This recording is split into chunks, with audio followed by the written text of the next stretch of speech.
mag-aaral at pag-aaralan po natin yung tanong ng karamihan. Ang tinatanong po ng karamihan, bakit daw po tayo nakatutok sa Iglesia ni Manalo? At lahat ng ating pagtuturo ay nakatuon sa Iglesia ni Manalo na ating ipinakikilala. Ngayon, bakit daw hindi natin ibaling sa iba? Kasi daw ang Iglesia ni Manalo ay maliit. At marami naman daw pong mga reliyon na malalaki. Katulad ng Katoliko, Protestante o ang iba't ibang reliyon.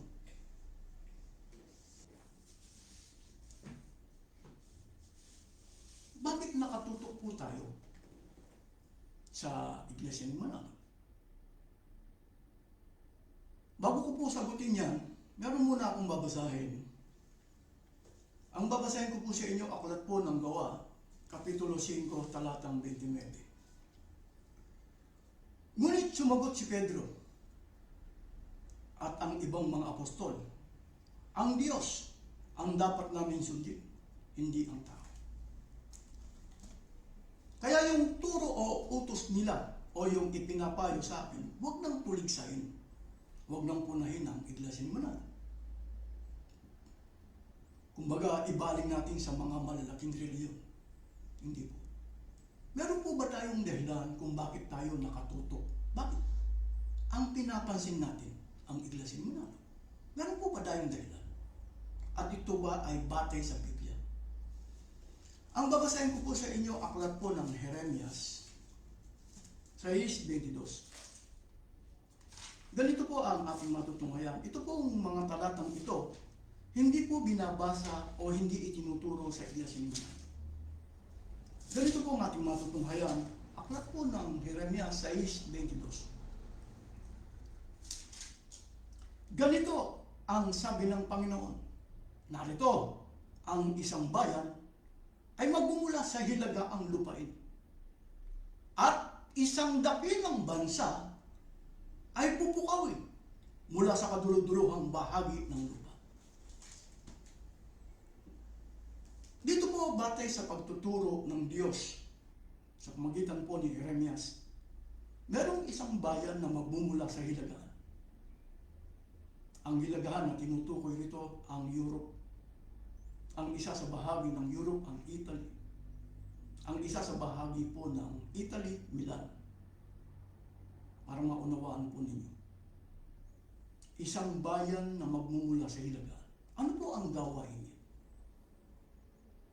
At isang dakilang bansa. Ito na po. Sino po yung tinutukoy na dakilang bansa na magmumula sa hilagaang lupain? Ang Iglesia ni Manalo.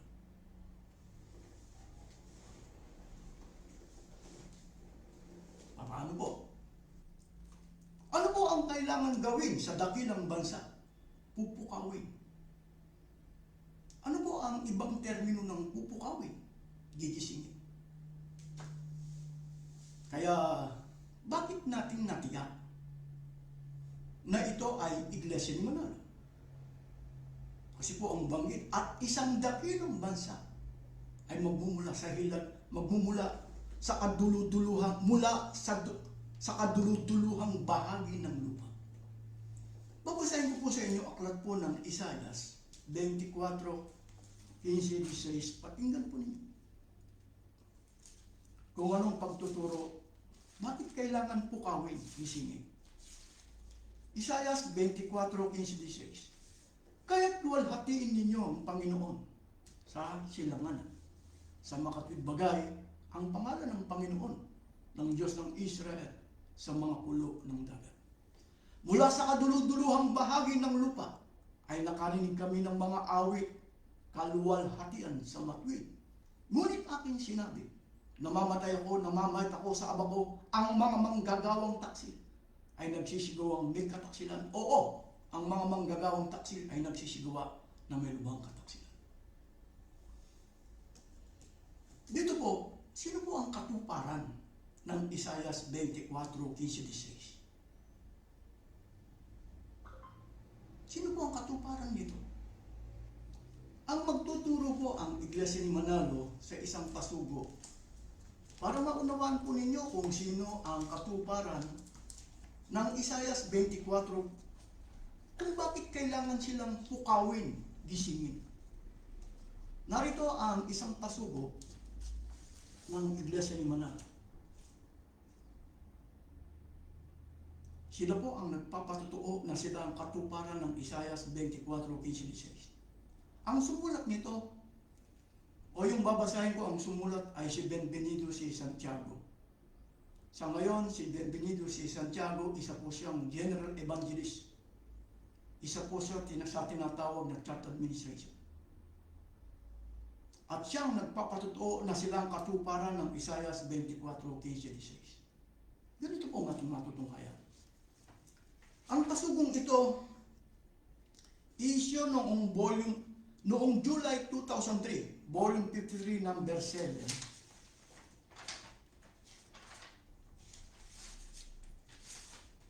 Ang title po nito, para sa kalwalhatian ng Diyos, Pangulong Tudling. Ang sumulat, Benvenido C. Santiago, Editor-in-Chief. Bilang mga lingkod ng Diyos sa mga huling araw na ito, batid natin na pangunahing tungkulin natin na siya ay paglingkuran at samahin. Sa katunayan, nakasaad sa hulang nagpapatutuo sa ating kahalalan na ito ang layon ng Diyos sa pagtawag niya sa atin. Sinabi ni Propeta Isaias, kaya't luwalhatiin ninyong Panginoon sa silangan, sa makatibagay ang pangalan ng Panginoon ng Diyos ng Israel, sa mga pulo ng dagat. Mula sa kaduluduluhang bahagi ng lupa'y nakarinig kami ng mga awit, kaluwalhatian sa matwid, Isaias 24:15-16. Sino po ang nagpapatutuo na silang katuparan ng Isaias 24:15-16? Ang problema lang, kulang ang isinulat. Yung kalahati po ng 16, hindi po nila isinulat. Ano po yung kalahati ng 16 na hindi nila sinulat? Ngunit aking sinabi, namamatay ako, namamayat ako. Saab ako, ang mga manggagawang taksil ay nagsisiguang may kataksilan. Oo, ang mga manggagawang taksil ay nagsisigawa na may lubhang kataksilan. Pero sila nagpapatutuo. Naging taksil po sila sa harap ng Diyos. Ang gagara po ng mga kapilya, kay Manalo po malaking investment yan. Pero sa harap po ng Diyos walang sinabi. Dahil sila po ang katuparan ng isa. Paano sila naging taksil sa harap ng Diyos? Dito rin po ang babasahin ko sa inyo. Isaias 24:5. Ulitin po natin. Ang lupa naman ay nadumhan sa ilalim ng mga naan doon, sapagkat kanilang sinalangsangang kautusan, binago ang alituntunin, sinira ang walang hanggang tipan. Dati po kasi ang paniniwala ng Iglesia ni Manalo, ito, pansinin po ninyo mula sa pasugo. God rules. Pagkatapos sinasabi nila yung God rules forever. Pagka pinansin po natin, naging forever ba ang God rules sa kanila? Hindi po. Batay na rin po sa binasa ko, sinalangsang ang kautusan. Ano po ang ginawa nila para hindi po naging forever ang God rules? Dahil po dun sa pagkakabuo ng church administration. Ano po, sino po yung church administration sa pangunguna po ng executive minister? Ano po ang ginagawa nila? Gumagawa sila ng administrative rules. Kasi po ninyo.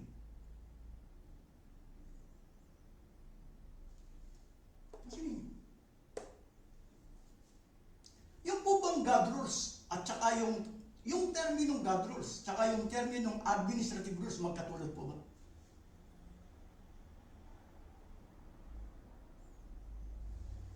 Alam niyo po, sinasabi ng Iglesia ni Manalo, pasinin po ninyo yung kanilang pagtuturo sa isang pasugo. Siguro napansin nyo kanina, God rules. Pagkatapos meron kayong makikitang administrative rules, gawa ng chapter administration. Batay na rin sa pagtuturo nila mula sa paso. Pasilin po ninyo kung anong dahilan. The Iglesia ni Cristo, yung nga po kay Manalo, which re-emerged in 1914 by virtue of the prophecy, written in the Bible, follow such doctrines as written without addition nor subtraction. Totoo ba na walang addition, walang subtraction? Paano po yung administrative rules na gawa ng church administration?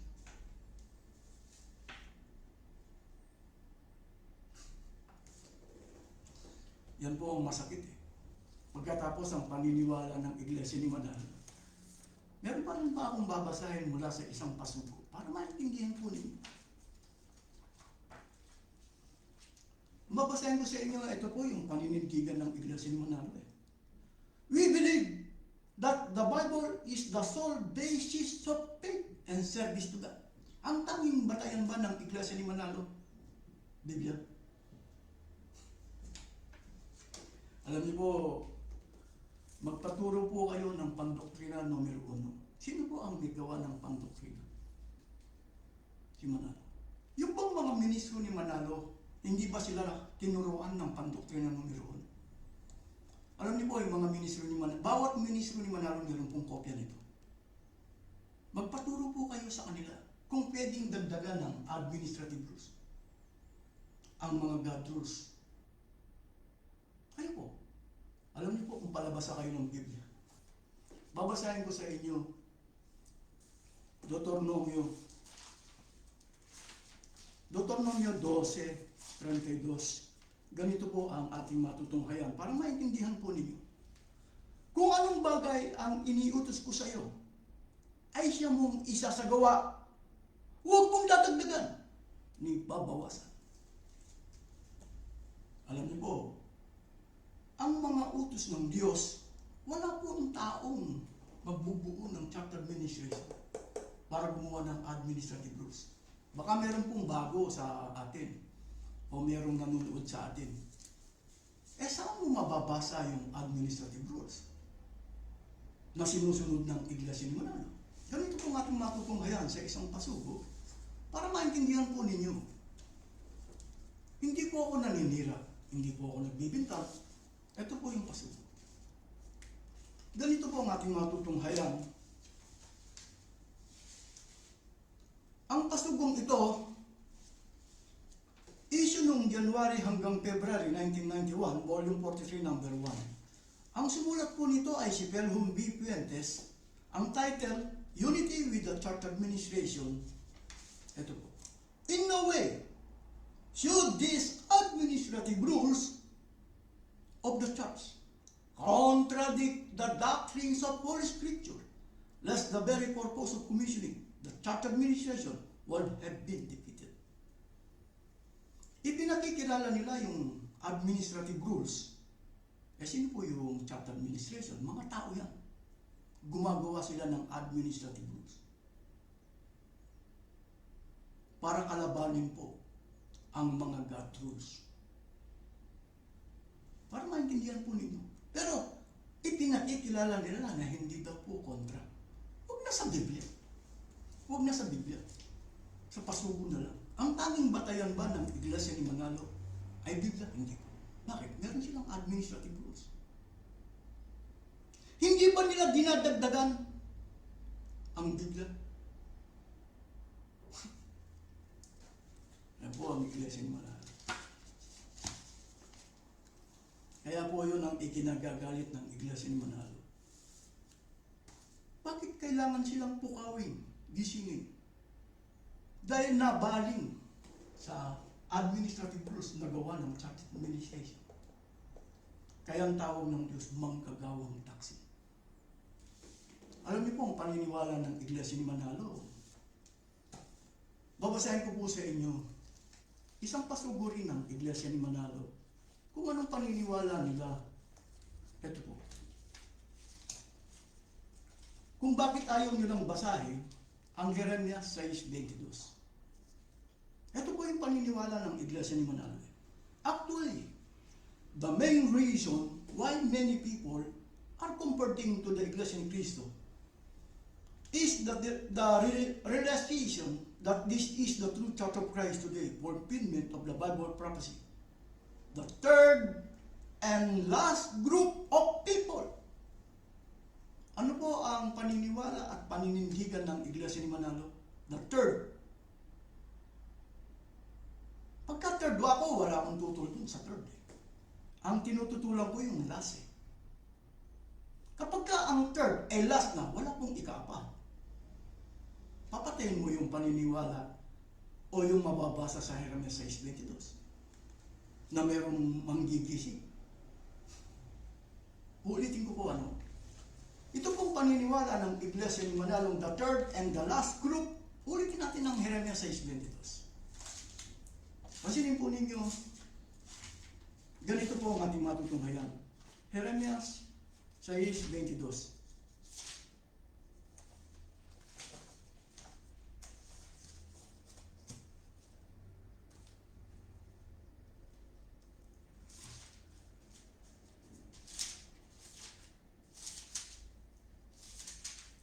Ganito ang sabi ng Panginoon.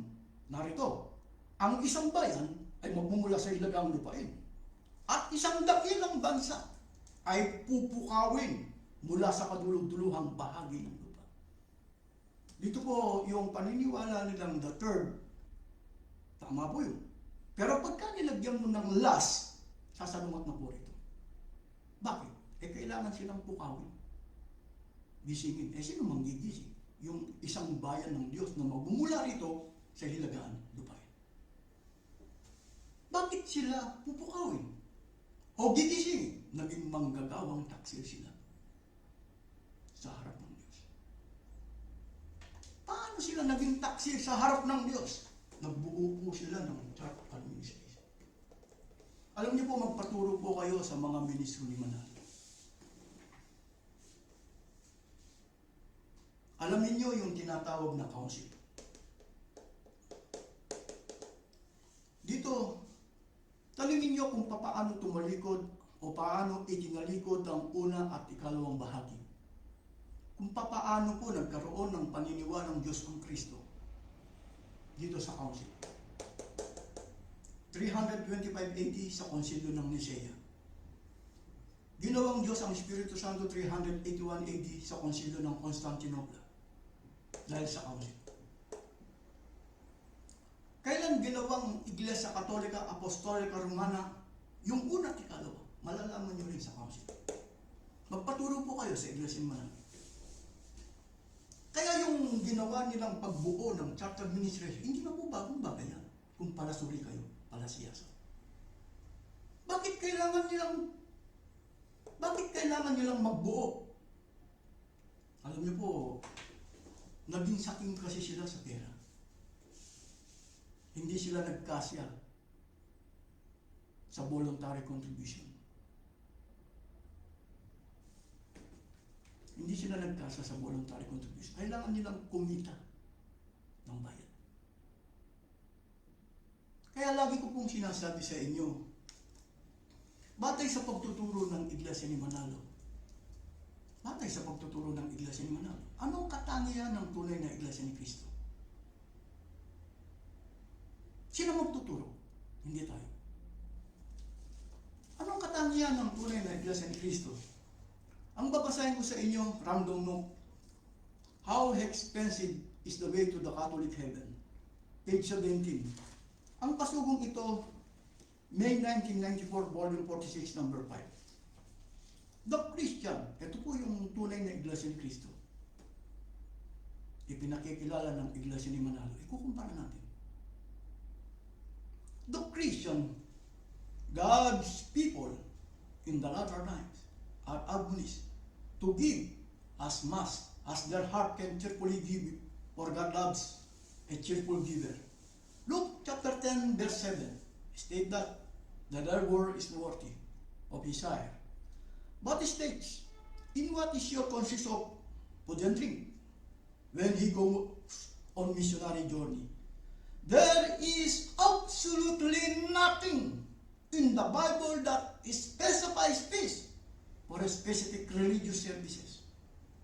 Alam niyo po ang Iglesia ni Manalo, magpaturo po kayo muli ng pandoktrina 19. Ang Iglesia ni Manalo, batay sa kanilang doktrina, pandoktrina 19, nananatili ang source of income nila voluntary. Ang Iglesia ni Manalo walang kinikitang bayad pagka nagturo sila sa labas ng kanilang reliyon o sekta. Pero pagka pinansin mo ang Iglesia ni Manalo, ang pag-aaral sa pagkaministro may bayad. O yung tinatawag na Bachelor of Evangelical. Ang pasugo magisin may bayad. Ang Iglesia ni Manalo, sa pamagitan ng mga ministro kaya nakakapandaya, bawal nilang ituro kung paano sila kumikita ng bayan. Kailangan manatili po sila sa doktrina. Sino po ang gumawa ng doktrina? Si Manalo. Sino po ang kumontra sa doktrina? Si Manalo. Sino ang dinaya? Mga kaanib. Sino iginisa sa sariling mantika? Mga kaanib.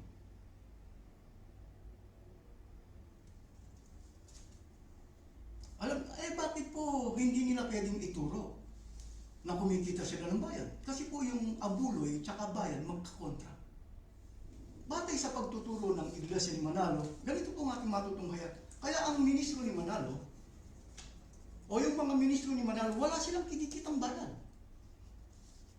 Pasugo, bagas, kahit na nag-aral siya, nagbayad siya, hindi niya ituturo nagbayad siya. Nagbebenta siya ng pasugo, hindi niya ituturo. Bakit? Kontra. Anong paniniwala ng Iglesia ni Manalo kapag may contradiction siya ng turo? Ang babasahin ko sa inyo, isang pasugo, Volume 47, number 9, September 1995. Conflicting beliefs of Catholic regarding purgatory. Ang sumulat po nito ay si Tomas C. Katangay.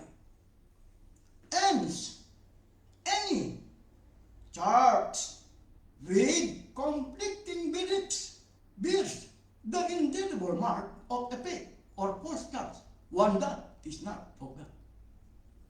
Ang Iglesia ni Manalo, pinalalabas nila, ang tanging batayan nila ay Biblia. Pero pagka siniyasat natin, meron po silang tinatawag na charter ministry ang gumagawa ng administrative. Ang tanging batayan ba nila, Biblia? Batay na rin po sa kanilang pagtuturo. Voluntary contribution lang ba ang source of income? Ayun na po ang umatod. Magpaturo po kayo ng pandoktrina 19.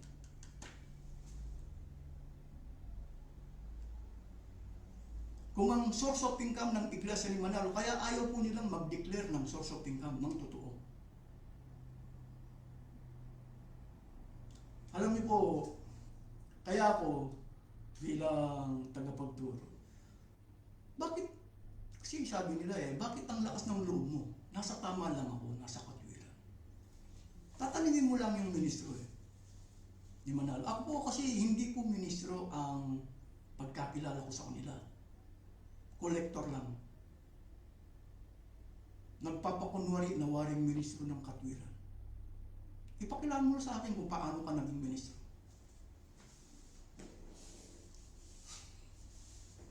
Alam niyo po kung magtuturo po kayo, paano ka naging ministro? Kaya mo bang sakyan ang 4:11 ng Marcos? Sa inyo ipinagkaloob. Magagawa mo bang aminin na ang pasugong ito binabayaran ng mga miyembro?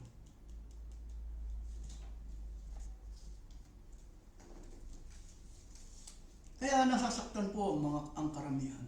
Bakit nakatutok tayo ng pansin sa Iglesia ni Manalo? Kailangan natin silang pukawin, gisingin para makarating sila sa ika-4 na bahagi ng Iglesia ni Cristo. Para maunawaan nila na sila hindi Iglesia ni Cristo. Ang pangalan po nila Iglesia ni Cristo, hindi po. Dahil dito po sa church administration, gumagawa po ng administrative. Bigyan natin ng pansin. Ang tunay na iglesia ni Kristo, ito po yung ulo, ito po yung katawan. Paano po ba ang magiging iglesia ni Kristo batay sa iglesia ni Manalo? Ganito po ang ating pasasagutin. Isang pasuguri ng iglesia ni Manalo. Paano po ba ang pagiging iglesia ni Kristo? Babasahin ko po sa inyo isang pasugo.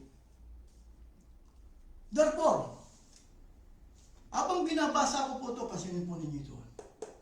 Habang binabasa ko ito. Therefore, those who listen to the teaching of Christ became his follower, his disciple, or his sheep. They make up the church of Christ. Meron po ba kayong napakinggan dito administrative rules na gawa ng church administration na susunod? Sila po ang nagpapatotoo. Paano po bang pagiging iglesia ni Kristo? The teaching of Christ. Hindi po teaching ng church administration. Yung po bang teaching of Christ, kanino? Batay na rin sa pagtuturo ng Biblia, 7:16 ng 1, pakinggan po ninyo. Ang nagpapatotoo ay si Kristo mismo. Sinagot nga sila ni Jesus at sinabi, ang turo ko ay hindi akin, kundi doon sa nagsugo sa akin. Saan lumulugar si Manalo? Sa ulo o sa iglesia? Kapag ka lumulugar ka sa iglesia, follower ka, disciple. Pero pwede kang maging ministro, Kolosas 1:25. Pero wala kang karapatan na gumawa o mabuo ng church administration para gumawa ng administration. Tinularan mo lang yung church council. Paano po? Baka po hindi nauunawaan ng iba. Follower, disciple. Wala kang karapatan na magbuo ng church administration. Walang magpapakilala na executive minister. Wala. Kaya nga sabi ko nga sa inyo sa iglesia ni Manalo, magpaturo po kayong muli ng doktrina. Nakakalimutan nyo ba eh? Ito po yung pandoktrina. Magpaturo po kayo kung pwedeng dagdagan o palitan ang ebanghelyo ng administrative rules.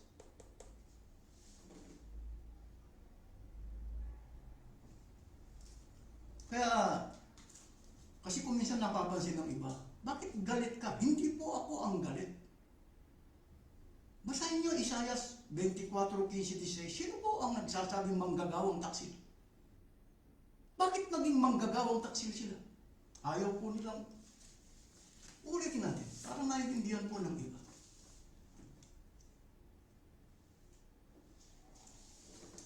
Babasahin ko po sa inyo ang ikalawang Pedro, Kapitulo 2, talatang 21-22. Ito po ang ginawa nila eh.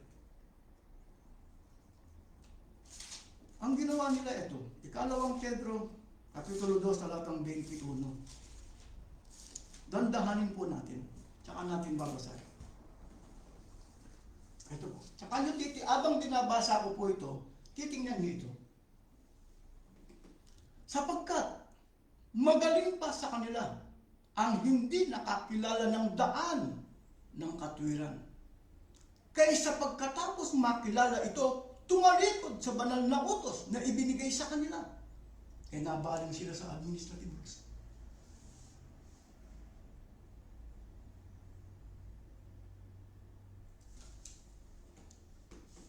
Nangyari sa kanila ang ayon sa kawikang punan. Nagbabalik na muli ang aso sa kanyang sariling suka at sa paglulubalog na sa pusali ang babaeng baboy. Ano man pong pagsamba o pagtitipon na isinasagawa sa iglesia ni Manalo, wala pong silbi sa harap ng Diyos. Mas maganda babasahin po natin. Ang Kolosas, ito alam ng iglesia ni Manalo to. Kolosas, hindi ako magkamali, Kapitulo 2.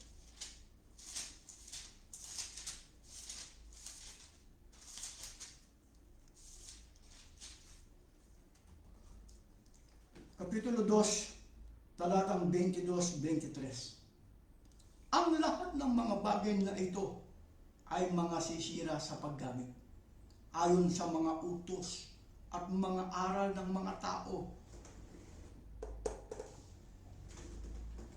Ang mga bagay na ay katotohanang merong anyo ng karunungan sa pagsambang kusa at sa pagpapakababa at sa pagpapakahirap ng katawan. Ngunit walang anumang kabuluhan laban sa kalalayaw ng laman. Wala pong silbi.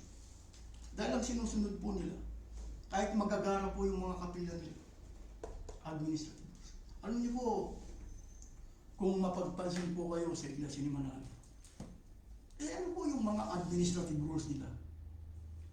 Babasahin niyo po ang 1 Kapitulo 10, talatang 12-13. Itinuro na nga ni Kristo ang nagpapaupa hindi tunay na pastor o hindi tunay na tagapagturo. Ginawa pa nila. Ikalawang Korinto 2:17 ang tuturo si Pablo. Hindi sila katulad ng karamihan. Ano po ang ginagawa ng karamihan? Nagdinegosyo ng pasuko sa moral.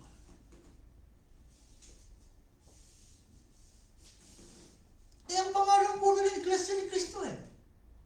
Madali po magpakilala ng Iglesia ni Cristo eh. Pero kaya ba nilang patunayan na Iglesia ni Cristo sila na pag-aari ni Cristo? Di ba din ang diskusyon? Kahit dito lang sa social media, naghahamon po ako. Kaya yung mga kaanib ng Iglesia ni Manalo na nagsasabi na ibaling natin sa mga Katoliko, sa mga Protestante ang pagtuturo. Hindi po. Dahil po sa Jeremias 6:22. Kailangan maipakilala na sila ang katuparan ng Isaias 24:16, manggagawang taksil. Kaya po ang ginagawa ng Iglesia ni Manalo pagdidikosyo kung paano nila sakupin ang gobyerno. Hindi po paglilingkod sa Diyos ang pinagkakabalaan nila.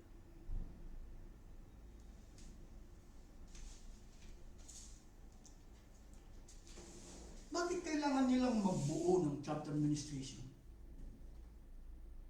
Para po makasunod yung mga membro. Alam niyo po, mas maganda babasahin natin. Aklat po ng Marcos, Kapitulo 10. Ito po ang ginawa nila eh. Kaya nagpakilala silang executive. Ganyan po nilang kinikilala na si Felix Y. Manalo, huling ministro ng Diyos. Alam niyo po, meron po, bago po natin basahin ito, meron akong naalala yan. Alam niyo po rito sa pasugong ito. Ito po yung paniniwala ng Iglesia ni Manalo. Binasa ko na kanina pero meron akong gustong ipapansin. We believe that the Bible is the sole basis of faith and service to God. Dito po, sinasabi nila ang tanging batayan nila ang Biblia. Ano po? Meron po silang binabanggit dito eh. We believe that the late brother Felix Y. Manalo is God's last messenger. Dito po. Anong paniniwala nila kay Felix Y. Manalo, last God of messenger? Meron po akong gustong ipapansin. Yung po bang last of God messenger nila, makakapagturo pa ba ng Ebanghelyo? Hindi na. Patay na. Kaya nagawa po nila. Meron po akong babasahin sa inyo isang pasuguro. Ang gumawa nito ay si Benildo Santiago. Kapatid ni Benvenido si Santiago. Ganito po ang ating matutunghayan. Tingnan nyo ha. Si Felix Y. Manalo, the God last messenger. Pasilin po ninyo. Ang babasahin ko sa inyo, isang pasugo, issue noong December 2005, volume 57, number 12. ISSN 0116-0636. Ang title nito, ang title ng aking babasahin, The Only Authorized Preachers, Last of Two Parts of God's Words, Comparing Spiritual Thing with Spiritual, by Benildo C. Santiago. The Messenger of God. Sino pong last messenger nila? Si Pedro Manalo. Kailan namatay? 1963. The Messenger of God are not just the best, authorized preachers of God's words. They are the only authorized preachers of God's words. Sino po ang only authorized nila? Yung last of God messengers. Sino po yun? Si Felix Y. Manalo. Kaya ganyan po silang nagbuo ng chapter administration para patayin ang God rules. Ang ibabaling nila sa administrative rules. Naibaling nila eh.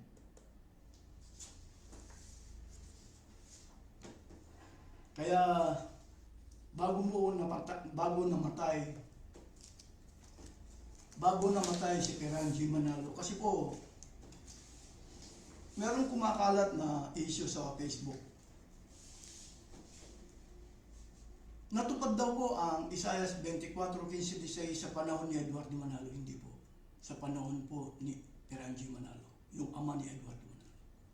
Bago namatay si Peran G. Manalo, gumawa po siya ng 10 utos. Huwag lalaban sa pamamahala. Alam niyo po, ito pong terminong huwag lalaban, sasalta ito sa Galacia 1:8. Bakit? Tatandaan po natin pagkapalabasa kayo ng Biblia, kung bakit ko kontra. Galacia 1:8. Pansinin po ninyo, abang binabasa ko to, tingnan po ninyo itong ginawa ko. Para mapagpansin po kayo. Ang paniniwala ng Iglesia ni Manalo, God rules forever, ano po? Hindi po naging forever dahil nagkaroon po sila ng administrative rules, bunga po ng chapter administration. Abang binabasa ko to, tingnan niyo ito. Kung bakit yung ginawa ni Peran G. Manalo na 10 utos, huwag lalaban sa pamamahala, binabasa ko to. Datapot kahimat kami, o isang anghel, na mula sa langit. Ang mga sa inyo ng anumang ebanghelyo na iba sa amin ipinangangaral sa inyo ay matakwil. Ayon sa aming sinabi ng una, ay muling gayon ang aking sinasabi ngayon. Nanatili po bang God rules? Nanatili bang forever ang God rules? Hindi. Bunga po ng pagkakabuo ng chapter ministry, gumagawa ng administrative. Ayon sa aming sinabi ng una, ay muling gayon ang aking sinasabi ngayon. Kung ang sino man ay mangaral sa inyo ng ano bang ebanghelyo, na iba sa amin, na iba kasi inyong tinanggap na, ay matakwil. Sa tunay na Iglesia ni Cristo, kapag ka meron nagturo, at ang turo niya kinontra, pwede siyang kalabanin. Eh sa Iglesia ni Manalo, matutuklasan mo man yung administrative rules. Hindi mo siya pwedeng kalabanin. Dahil sa kanyang likhang aral, huwag lalaban sa pamamahala. Sino po ang kumontra o kumalaban sa kanyang doktrina? Si Manalo.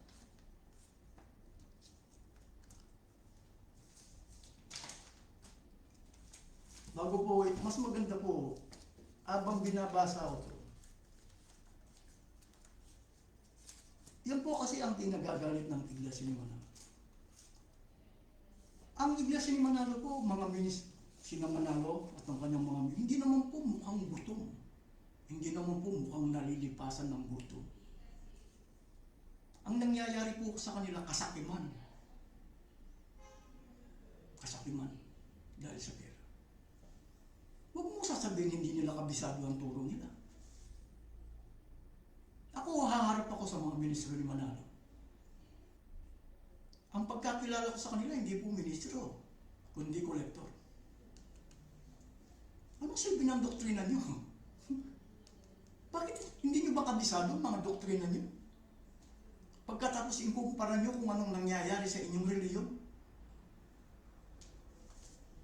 huwag lalaban sa pamamahala.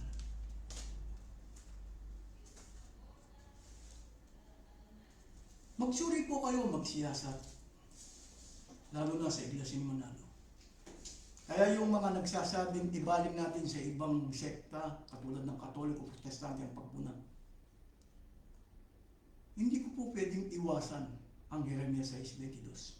Hindi ko pwedeng iwasan ang Isaias 24:15-16. Kailangan ituturo kung paano nagintak silang ikatlong bahagi sa harap ng Diyos. Kailangan ilalantad natin. Kaya pasensya na po sa iba. Lalo na yung mga nagpapayong, huwag natin tuligsahin ang Iglesia Manalo. Pasensya na po. Ako po ay tagapagturo ng Ebanghelyo. Nakasulat po ang Jeremias 6:22. Nakasulat po ang Isaiah 24:15-16. Kailangan ko pong ituro. Maunawaan kung sino po ang katuparan. Kung sinong gumagawa ng kataksilan sa harap ng Diyos.